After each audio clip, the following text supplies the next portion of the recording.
नमस्ते हिंदुस्तान में हूं आपका import export trainer and exporter Sagar Agrawat. आप सभी का हार्दिक स्वागत है हमारी HIIEM यूट्यूब चैनल पे, जहां पे हम बात करते हैं इंपोर्ट एक्सपोर्ट के बिजनेस के बारे में। तो आज के वीडियो का टॉपिक है इनकोटर्म्स के ऊपर, और इनकोटर्म्स में भी एक इनकोटर्म्स का नाम है DAT, जिसका फुल फॉर्म होता है डिलीवरी एट टर्मिनल। तो आज हम ये इनकोटर्म्स के बारे में बात करेंगे। वैसे आपको मैं बता दूं कि ICC international chamber of commerce के द्वारा ऐसी 11 प्रकार की इनकोटर्म्स बनाई गई है इंपोर्ट एक्सपोर्ट बिजनेस में। तो उनमें से एक इनकोटर्म्स है DAT, जिसके बारे में आज हम पूरा प्रैक्टिकल जानेंगे। DAT में अगर काम करना है तो कैसे होता है, ये इनकोटर्म्स में एक्सपोर्टर की रिस्पॉन्सिबिलिटी कहां तक होती है, इंपोर्टर की रिस्पॉन्सिबिलिटी कहां तक होती है। इनकोटर्म्स का मतलब होता है एक तरह की डिलीवरी टर्म्स, जिसमें एक्सपोर्टर और इंपोर्टर के बीच में एक प्लेस डिसाइड होता है, मतलब कौन कहां तक माल की डिलीवरी करेगा, इसको बोला जाता है इनकोटर्म्स, जिसको डिलीवरी टर्म्स भी बोलते हैं। तो आइए हम जानते हैं पूरे प्रैक्टिकल वे में, अगर DAT में अगर आपको काम करना है डिलीवरी एट टर्मिनल इनकोटर्म्स में, तो ये कैसे होता है। So let's start. तो आज की ये इनकोटर्म्स है डिलीवरी एट टर्मिनल। तो पूरा हम प्रैक्टिकल समझेंगे ये इनकोटर्म्स के बारे में। इंपोर्ट एक्सपोर्ट के व्यापार में अगर आपको DAT के इनकोटर्म्स में काम करना है तो कैसे होता है। फॉर एग्जांपल यहां पे एक A करके एक्सपोर्टर है और एक B करके इंपोर्टर है। ये दोनों के बीच में अभी इंपोर्ट एक्सपोर्ट का व्यापार होने जा रहा है, और जो इनकोटर्म्स रखी गई है वो रखी गई है DAT। तो पूरा प्रैक्टिकल समझ ही लीजिए, एक्सपोर्टर की रिस्पॉन्सिबिलिटी कहां तक होगी और इंपोर्टर की रिस्पॉन्सिबिलिटी ये इनकोटर्म्स में कहां तक होगी। सबसे ये दोनों के बीच में पहले कुछ व्यापार होगा, कुछ बात हुई होगी कि हम आपको ये माल देंगे, हम आपको ये माल एक्सपोर्ट करेंगे, हम ये माल इंपोर्ट करेंगे। दोनों के बीच में कुछ बिजनेस के बारे में बात हुई होगी, और दोनों के बीच में एक डिलीवरी टर्म्स इनकोटर्म्स डिसाइड हुई होगी, वो है यहाँ पे DAT। तो सबसे पहले इंपोर्टर है वो परचेज ऑर्डर PO रिलीज करेगा, और उसी के बेस पे एक्सपोर्टर उसको परफॉर्मा इनवॉइस मतलब PI बना के देगा, राइट। तो यहाँ पे ये दोनों के बीच में अभी इंपोर्ट एक्सपोर्ट का व्यापार होगा DAT में। सबसे पहले एक्सपोर्टर है वो अपना माल गुड्स को तैयार करेगा, उसका पैकिंग करेगा। ये सारी चीजें करने के साथ एक्सपोर्टर है वो काम की शुरुआत करेगा DAT में। जैसे वो माल बन जाता है उसको वो ट्रक में लोड कर देगा, उसी के वेयरहाउस से माल ट्रक में लोड कर देगा। लोड करने के बाद वही माल वो नजदीक के ICD अदरवाइज CFS दोनों में से एक जगह पे कस्टम क्लियरेंस करने के लिए लेके आएगा। ड्यूरिंग द पीरियड वो एक कंटेनर बुक करवा लेगा। कस्टम हाउस एजेंट जो होता है CAJ, उसको बोल के एक कंटेनर अरेंज करेगा, कंटेनर अरेंज करवा लेगा।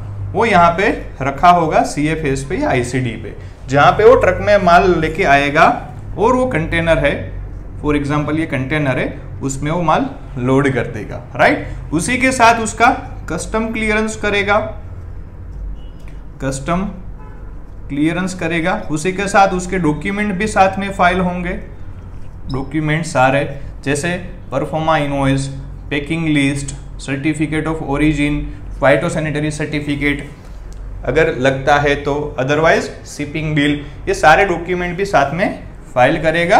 उसके बाद ये जो कंटेनर है उसको डॉक पे लेके जाएंगे, और फिर शिप में उसको लोड कर देंगे। ये जो शिप है उसमें कंटेनर जो है ये इसको लोड कर देंगे, राइट। तो जैसे शिप में कंटेनर लोड हो गया तो ये शिप चल के इंपोर्टर के जो भी पोर्ट है वहां तक ये शिप पहुंच जाएगी, और ये कंटेनर पहुंच जाएगा आने वाले पोर्ट पे, जो आपका इंपोर्टर का पोर्ट होगा, वहां पे वो कंटेनर पहुंच जाएगा।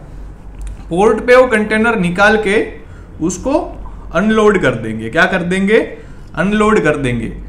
कंटेनर पोर्ट पे जैसे पहुंच गया तो शिप जो होती है, शिप से वो कंटेनर को अनलोड किया जाता है। तो अनलोड जैसे कर देंगे, जैसे टर्मिनल पे उसको अनलोड कर देंगे, वैसे ही एक्सपोर्टर की जो रिस्पॉन्सिबिलिटी है वो यहाँ पे कंप्लीट हो जाती है, क्योंकि ये जो डिलीवरी टर्म थी वो थी डिलीवरी एट टर्मिनल। तो आपके इंपोर्टर के जो भी इंपोर्ट किया गया पोर्ट है वहां पे उसको डिलीवरी कर देना एट डिलीवरी एट पोर्ट, उसको बोला जाता है डिलीवरी एट टर्मिनल, DAT। तो यहाँ पे फॉर एग्जांपल आपको मैंने सारी प्रोसेस समझाई है, वापिस हम रिवाइज कर लेते हैं कहाँ तक किसकी रिस्पॉन्सिबिलिटी है। जैसे एक्सपोर्टर ने क्या क्या रिस्पॉन्सिबिलिटी यहाँ पे निभाई है DAT में। जैसे सबसे पहले माल तैयार किया, पैकिंग किया उसका, उसके वेयरहाउस से ट्रक में उसको लेके आए CFS पे या ICD पे, जहाँ पे उसने उसका कस्टम क्लियरेंस भी करवा लिया। कस्टम क्लियरेंस करवा के सारे उसके डॉक्यूमेंट भी फाइल कर दिए, कंटेनर भी पूरा बुक करवा लिया साथ में, और कंटेनर को शिप में जहाज में लोड भी कर दिया। जहाज में लोड करने के बाद वही कंटेनर को सामने वाले पोर्ट तक पहुंचा दिया। बिटवीन सी फ्रेट लगता है या इंश्योरेंस अगर उसने मांगा है तो इंश्योरेंस भी पैसा दे देगा, सी फ्रेट का भी एक्सपोर्टर पैसा दे देगा। उसके साथ सामने वाले इंपोर्ट किए गए पोर्ट पर अनलोड का भी पैसा, अनलोडिंग कंटेनर अनलोडिंग जो करना होता है उसके भी पैसे एक्सपोर्टर दे देगा। आप समझ रहे हो, मतलब यहां से लेके सामने वाले जो इंपोर्टर है उसने जो भी पोर्ट पे माल की डिलीवरी मांगी है वहां तक लेके तो आना, पर वहां पे वो कंटेनर को शिप से नीचे भी उतार देना। मतलब उसका जो टर्मिनल है, टर्मिनल पे उसको अनलोड कर देना, वहां तक की रिस्पॉन्सिबिलिटी एक्सपोर्टर की होती है। उसके बाद इंपोर्ट करने के बाद, अनलोड करने के बाद कस्टम क्लियरेंस करना, इंपोर्ट ड्यूटी पेड करना और वेयरहाउस तक ट्रांसपोर्टेशन अरेंज करना, ये जो जिम्मेदारी होती है ये सारी जिम्मेदारी होती है इंपोर्टर की, एक्सपोर्टर की नहीं होगी। राइट, सामने वाला जो आपका इंपोर्टर है उसके पोर्ट पे जैसे आपका कंटेनर डिलीवर हो जाता है,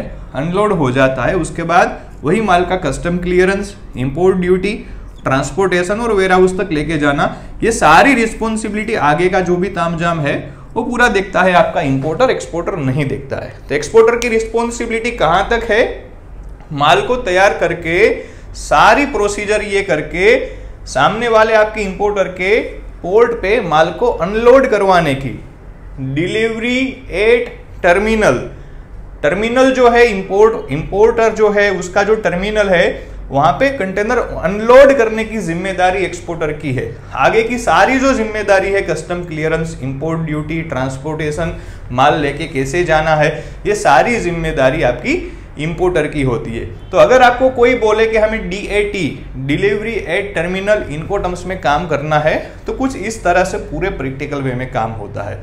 यहाँ पे एक्सपोर्टर की रिस्पॉन्सिबिलिटी सिर्फ सामने वाले पोर्ट तक माल अनलोड करवाने की है, आगे की सारी रिस्पॉन्सिबिलिटी फिर यहाँ पे इंपोर्टर की है। तो ऐसी अलग अलग 11 प्रकार की इनको टर्म्स के ऊपर हमारे वीडियो है, वो देखना ना भूले। और ऐसे ही मिलते रहेंगे आने वाले वीडियो में ज्यादा इंफॉर्मेशन के साथ इंपोर्ट एक्सपोर्ट के। तब तक के लिए टेक केयर एंड जय हिंद।